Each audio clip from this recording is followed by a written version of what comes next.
পাপের চূড়ান্ত শাস্তি আখেরাতে হলেও অনেক সময় দুনিয়াতেও আল্লাহ তাআলা শাস্তি দিয়ে থাকেন। আল্লাহর দেয়া দুনিয়াবী শাস্তির ধরন নানা রকম হয়ে থাকে।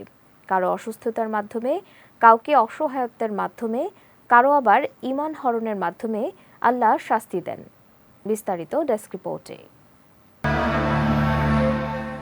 আব্দুল্লাহ ইবনে আব্বাস রাদিয়াল্লাহু তাআলা আনহু থেকে বর্ণিত, রাসূল সাল্লাল্লাহু আলাইহি ওয়াসাল্লাম বলেছেন, কোন জাতির মধ্যে আত্মসাৎ বৃদ্ধি পেলে সে জাতির লোকদের অন্তরে ভয়ের সঞ্চার করা হয়। কোন জাতির মধ্যে ব্যভিচার ছড়িয়ে পড়লে সেখানে মৃত্যুর হার বৃদ্ধি পায়। কোন সম্প্রদায়ের লোকেরা পরিমাপ ও ওজনে কম দিলে তাদের রিজিক সংকুচিত করা হয়। কোন জাতির লোকেরা অন্যায়ভাবে বিচার ফয়সালা করলে তাদের মধ্যে রক্তপাত বিস্তৃতি লাভ করে। কোন জাতির প্রতিশ্রুতি ভঙ্গ করলে আল্লাহ তাদের উপর শত্রুদল চাপিয়ে দেন।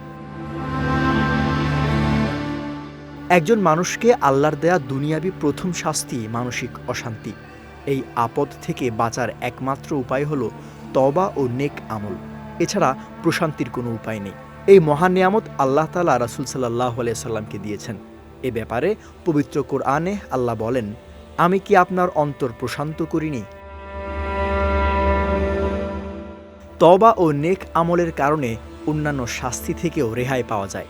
একজন মুমিন ব্যক্তি ভুল করলে দ্রুত তওবা করে সঠিক পথে ফিরে আসে, তা না হলে তার জীবনযাত্রা সংকীর্ণ ও কষ্টদায়ক হয়ে পড়ে। আল্লাহ তাআলা বলেন, আর যে আমার স্মরণ থেকে বিমুখ হয় তার জীবনযাত্রা সংকীর্ণ ও দুঃখে ভরপুর হয়ে ওঠে। তাই তো দেখা যায় উন্নত বিশ্বের মানুষদের জন্য আনন্দ প্রমোদ ও ভোগবিলাসের অত্যাধুনিক ব্যবস্থা থাকলেও তাদের অন্তরে নেই প্রশান্তির ছোঁয়া। ওসব দেশে আত্মহত্যার প্রবণতাও বেশি দেখা যায়।